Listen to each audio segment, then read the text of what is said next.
It's 2:06 on the John Phillips Show, Talk Radio 790 KABC, broadcasting live from the Morongo Casino Resort and Spa Living Room Studios. And oh boy, would playing a couple of hours of blackjack tonight be fun.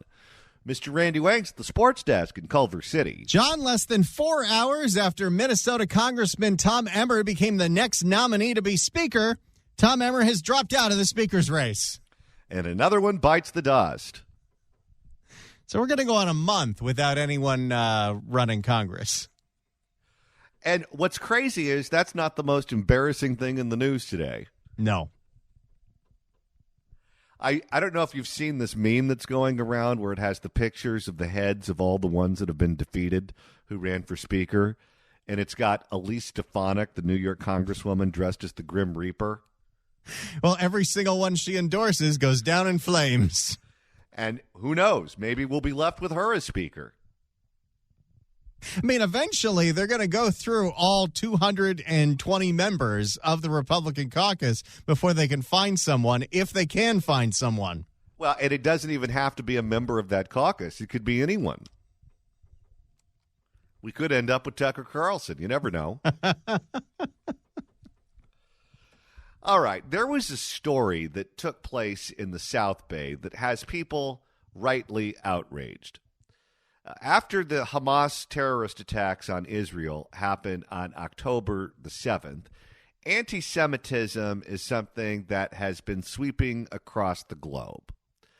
And you've seen it take place in the demonstrations in New York and San Francisco and Seattle and in international cities all over the place. And I'll tell you, I understand that it's possible to be critical of the Israeli government and not be anti-Semitic. However, when you're talking about the subject of the terrorist attacks that Hamas perpetrated on the people of Israel, women, children, elderly people, babies, that was a terrorist act. It was. And if you don't have a problem with what Hamas did to the Israelis, one of two things is in play, and maybe both of them. One is either you have a very warped view of right and wrong, and you truly have no understanding of what is right and what is wrong. And there are people that exist in the world that are like that. They're just people with no moral compass. And I understand that, unfortunately, as much as we'd like to think there aren't people out there who are like that, there are people out there who are like that. They exist, and they're part of the crowd that is cheering Hamas on. The other group of people out there who exist who are fine with what Hamas did are people who have a very low opinion of those who it happened to. And those, of course, are Israeli Jews. And if that is your position, you're anti-Semitic. There's just no way around it because there's no justification for that kind of behavior. There just isn't. And because of that, because for whatever reason people feel comfortable going into public spaces and saying these things, and again, I am of the believer you don't have to trick someone into telling you what they think. You just have to let them talk. I always get irritated when you see these people go on these shows and they ask them these trick questions to try to prove that they're a sexist or prove that they're a conspiracy theorist or prove that they're a this or a that. You don't have to trick people. If someone thinks that 9/11 was an inside job, it's not a trick question that's going to get that out of them. That's the only thing they're going to want to talk about. Like Rosie? Oh, yes.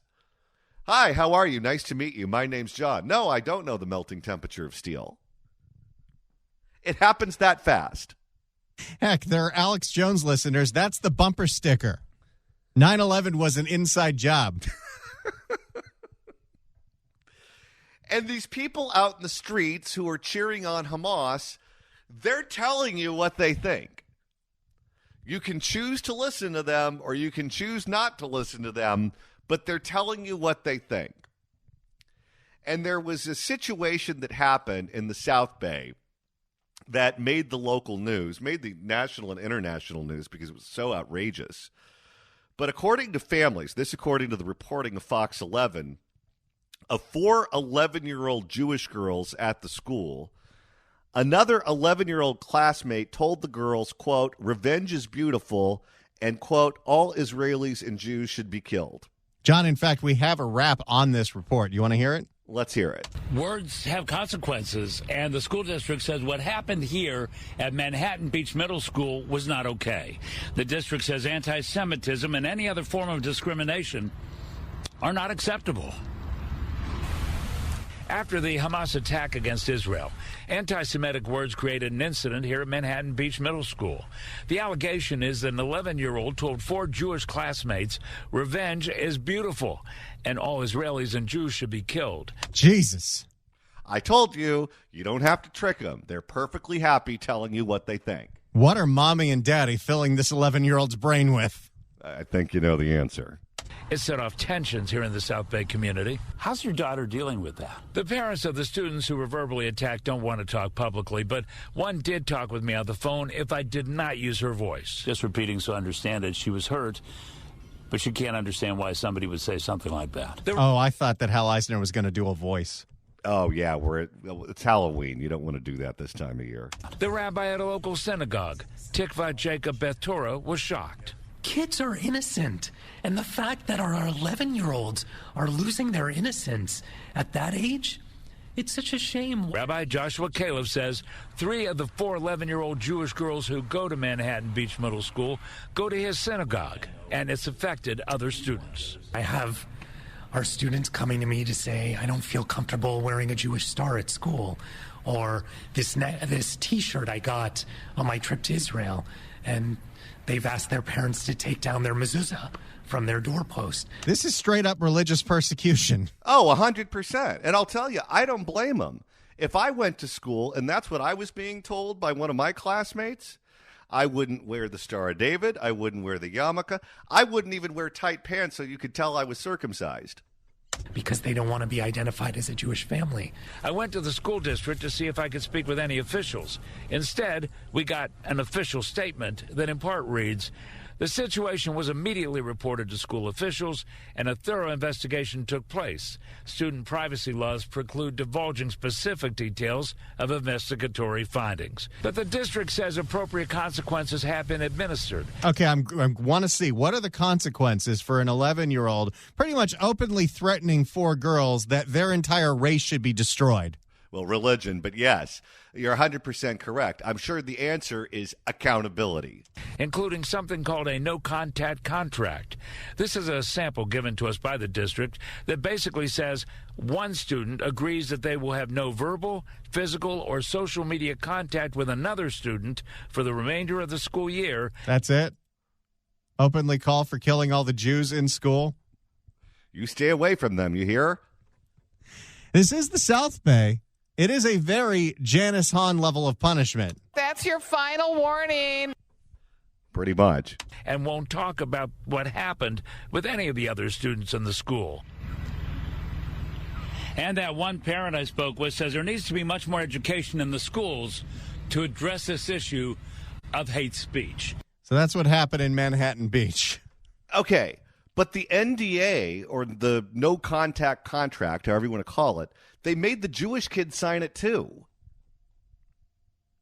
So the 4 innocent girls, they're also culpable when they were attacked verbally by an 11-year-old boy that said their entire religion should be destroyed? They don't want them talking about it because it's a bad look for the district. It's truly unbelievable. If you work in public education, by the way, and you're seeing what's going on college campuses, and this is a middle school, for heaven's sake. These are 11-year-olds. Wouldn't you take a moment for a little self-reflection and say to yourself, if this is what they think, whatever we're teaching them is not working. This is their takeaway from whatever it is that you're teaching them. Maybe the problem is with you. Maybe the problem is with them. I don't know. But what you're doing is not working. But no, public education is just one of these industries where there's zero self-reflection. They will not change a single thing that they're doing. You know, I was in high school when 9/11 happened. I couldn't imagine a kid being in my high school cheering on what had happened that day. No, but I'm telling you, for whatever reason, this time around, they feel emboldened doing that. And as a result, people are getting scared. People are getting nervous. In fact, the press secretary for the president was asked about anti-Semitism, and she said there were no credible threats, and then talked about how they're bending over backwards to make sure the Muslims are okay. That was the answer. And she's had to walk that back because that got criticized all over the place. And it should have. So as all of this is going on, according to, this is The Blaze, in the wake of the latest Hamas terrorist attack on Israel and amid rising anti-Semitism at home, multitudes of American Jews are making sure that they won't be found defenseless if and when trouble strikes. Firearm instructors and gun sellers have reported seeing a major influx of Jewish clients. David Prince, the owner of Eagle Gun Range in Farmers Branch and Louisville, Texas, told WFAA-TV that he saw a 300% increase in gun sales in the wake of the October 7th attacks. Quote, "It's been a really big change this last 3 or 4 days. The people coming in and saying that they're scared for their lives because of their religion and they're expecting to be attacked. As long as they want to protect themselves and their families, that's all we care about," he said. "We don't care about anything else. We sell them for defense purposes, and that's what we're here for. We've definitely seen a tremendous increase in religious Jewish people, Orthodox people, purchasing firearms," said another gun owner, this time in the state of Florida. He told NBC News, quote, "I've seen a surge in interest in individual training as well as group trainings. Local synagogues have reached out to the gun shop to host training and shooting sessions. Quote, "These are mothers, teachers. The majority of them are mostly people who have never interacted with firearms or thought about owning them," said the gun seller. "They're a safety concern. I think people are nervous about what's going on and what can happen." Do you blame them? Especially here in Los Angeles County, with the district attorney that we have, George Gascon, who is endorsed by you-know-who, Randy. The Democratic Socialists of America, Los Angeles, who openly celebrated the Hamas attack. And as it's been pointed out several times, but we'll point it out again, George Gascon, who likes to insert his nose into every single national and international politics story, has yet to condemn those attacks. No, of course not. He's busy going after the hotels right now because there's a strike going on among their workers and they're hiring illegal aliens. And the Attorney General of California is suing Facebook. This is what our law enforcement officials are doing as Rome burns. And the fact of the matter is that if a girl who is 13 years of age is getting an after-school snack at McDonald's and gets beaten to a pulp by an adult for no apparent reason, and that girl is the one that needs to check her privilege, if you're a Jewish American and you're targeted for your religion, what do you think George Gascon is going to do to the person who's tormenting you? The answer, I would imagine, is absolutely nothing. Maybe a misdemeanor, maybe something along those lines. But for the most part, you're on your own. And that's completely outrageous because everything with these people, everything, is about identity politics. It's about race. It's about gender. It's about sexual orientation. It's about gender identity. Fill in the blank. And you literally have people who are being targeted as a direct result of their religion who did absolutely nothing wrong, who are vulnerable right now. And they won't even acknowledge that anti-Semitism is spiking.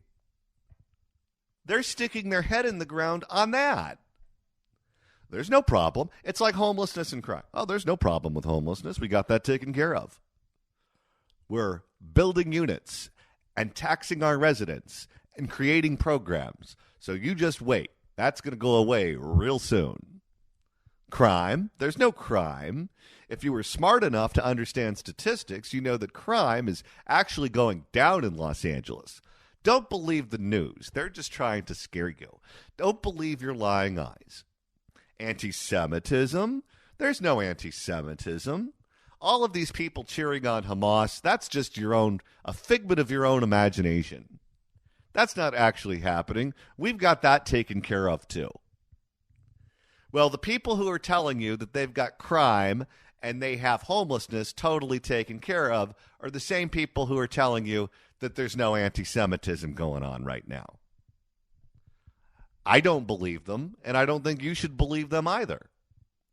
And this is part of the problem as to what happens when civilized society just breaks down. When your group is a group that is being targeted for whatever reason, whether it's something going on in the news cycle, whatever the case may be, and the people and the institutions who exist to keep you safe are failing at their job, your life is going to get difficult. And given the fact that we pay a fortune in taxes to the state of California, that is not an acceptable answer. Everyone who lives here, everyone who pays taxes here, everyone who visits here should be able to live in a safe environment. And if that doesn't happen, that's a failure of government. And it's a failure of the voters for not demanding that their government provide those services. So here's my question to you at 800-222-KABC, 1-800-222-5222. Given what is happening on college campuses all over these United States, given what happened at Manhattan Beach Junior High School, given what you're seeing in the streets of major American cities and what you're reading about on social media, this question is for our Jewish listeners at 800-222-5222, 1-800-222-KABC. Are there now places in America where you do not feel comfortable? Do you not feel comfortable on college campuses? Do you not feel comfortable on your child's elementary school, junior high school campus? Do you not feel comfortable in major American cities where these demonstrations are taking place? Our dearly elected officials are saying, no problem here. Don't worry about it. But I'll tell you, I'm seeing a different story. I'm reading different stories. And what's going on our campuses, what's going on in our cities is something that should concern every single one of us, but particularly those who are members of the Jewish faith. So I would like to hear from you now at 800-222-KABC, 1-800-222-5222. This again for our Jewish listeners. Are there now places in the United States that you feel uncomfortable going to because of the rise in anti-Semitism that is sweeping the globe? 800-222-KABC. If you'd like to email the show, you can do so at johnnydon'tlikeshow@gmail.com. That's johnnydon'tlikeshow@gmail.com. And Randy, if you want to go back and listen to an episode from last week because you missed it, you were on a work trip, you were on a cruise, whatever the case may be, that is easy to do. That's right. Just go to KABC.com, click on podcasts, go to the Apple Podcast app, iHeart, Spotify, search for The John Phillips Show, hit subscribe. You can download all the episodes that way. Or the easiest way is to search for the KABC app. Search KABC AM in the Apple App Store or the Android Store. It's the easiest, most clutter-free way to listen live to our online stream whenever you're outside of the AM radio area. And you can listen to podcasts, whether it's through CarPlay or on your phone, right there on the app. It is fantastic. And you can go back to last week. You can hear this caller. Oakland, on the other hand, my God, you got to be nuts to live there. I love that guy. Right now, we're taking your calls at 800-222-KABC, 1-800-222-5222. The combination of a spike in anti-Semitism and a DA who is supported by the Democratic Socialists of America They're the ones that have been protesting in the streets in support of Hamas. That's a bad combination. So I want to hear from you, our Jewish listeners, as to whether or not there are parts of these United States you feel unsafe in right now as all of this craziness is taking place. I want to hear from you, and the world needs to hear from you, including our district attorney at 800-222-KABC, 1-800-222-5222. There is a global spike in anti-Semitism going on, including right here in the state of California. And in Los Angeles County, we have a district attorney that's supported by the DSA. They're the group that's organizing all of these marches in favor of Hamas. It's a bad combination. So I want to hear from our Jewish listeners right now at 800-222-KABC, 1-800-222-5222. Are there portions of these United States right now where you feel it's too unsafe for you to go as someone of the Jewish faith? Let's begin with Susie in Beverly Hills. Susie, you're on KABC. Hello. Hello. Hi. Hi. Yeah, I live in Los Angeles, California.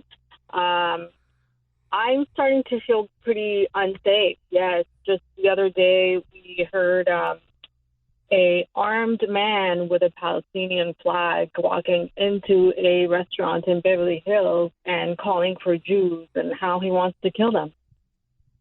In Beverly Hills? Yes. My God. Yeah, I feel unsafe. My family feels unsafe. None of us are going out as much. We are not wearing our Jewish stars. Some of us are starting to take down our mezuzahs. Yeah. You know, I'll tell you when you know it's really getting bad. When something like that happens and it's not on the front page of the newspaper. How does something like that happen and it's not everywhere unless it's happening all over?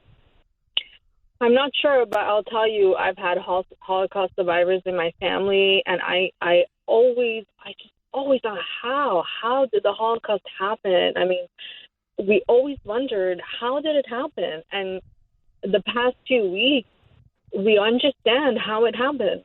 This is how it started. Yeah, and this people... 1930s, we're living 1930s Germany. That's how we feel as Jews, that we are living in the 1930s Germany.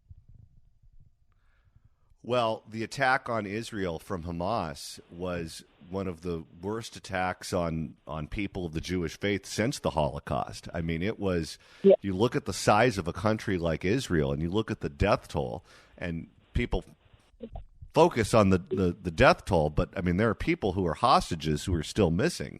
So the number is actually even greater. You know, it's unfathomable what happened. Yeah. And people who know better are in the streets right now promoting Hamas and supporting Hamas.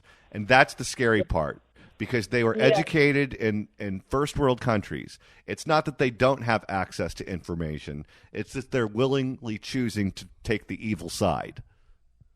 Yes, I have family in Israel. One of my mom's cousins was held hostage for 12 hours.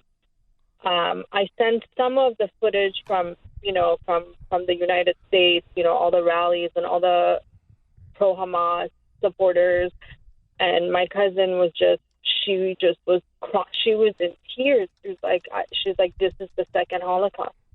It's coming. I mean, she was I don't understand what's happening to our world. It's very scary. I don't know if I want to bring kids into this world. We need to clean up whatever mess we've made here in America. And I think people some are starting to wake up finally. Well, thank you so much for the call. I appreciate your story, your opinion, your thoughts, and so sorry to hear what happened to your friends and relatives in Israel. Let's go to Lee in Laverne. Lee, you're on KABC. Hello. Hey there, John. Hi, Randy. Prayers going out to your previous caller. I mean, that's a heartbreak. My dad moved our family from New Jersey to Manhattan Beach back in the late 50s. I went to that school. It was Foster Begg School, and they changed it to Manhattan Beach Intermediary. moved about a block down by Pollywog Park. I know Randy knows a little bit about that area. Full disclosure, I'm half Jewish on my father's side, Russian Jew. On my mom's side, I'm Scottish and Irish. So the big joke I always make to everybody is, you should see me in a bar fight. Half of me is swinging away, breaking bottles on people's heads, and the other half is crawling towards the front door in fright because everybody knows Jews don't like to fight. That's changing. Oh, you like that? I've got more. I'll be here till Tuesday, man. Try the veal. Anyway, that school, there was a small complement of Jews that attended, and I went to Maricosta after that. Maybe 3%. A lot of Catholics in town, a lot of Hispanics, more than you realize, and we all got along as children. And I don't know, it must be the times that have changed. Maybe it's the property values in Manhattan Beach. That was a weird town all along. I love it. I'd like to go back to the beach at some point. Give me a job. Anyway, I'm pretty much out of what I needed to say, except this is really hurtful because that's the school I attended, and there's no call for this stuff. These kids need better education, and we all know what's going on with the teachers union and the Democrats in Sacramento and everything else. So anyway, be well, guys, and blessings, and I'll talk to you soon. Bye. Thank you for the call, sir. I appreciate it. Let's go to Sal in Los Angeles. Sal, you're on KABC. Hey. Welcome. Hey, John, I like your show. John, I have a couple of questions. The first question I have is, what is the first law of nature? It's self-preservation. Unless we're willing to protect ourselves and take care of ourselves, we as people are subject to being persecuted and attacked. Second question I have is, the Second Amendment is there. I'm curious to know why so many people are waiting so long to take advantage of their constitutional rights. The third question I have is, we've been seeing this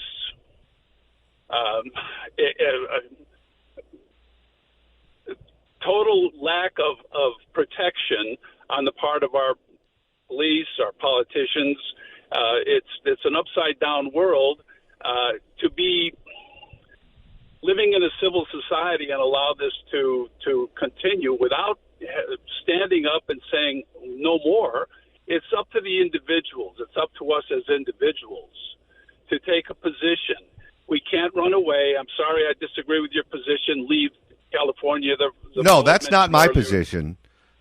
Well, I heard a fellow earlier say leave California, and many people say get out, get away. You can't run away from the problem because it's only going to follow.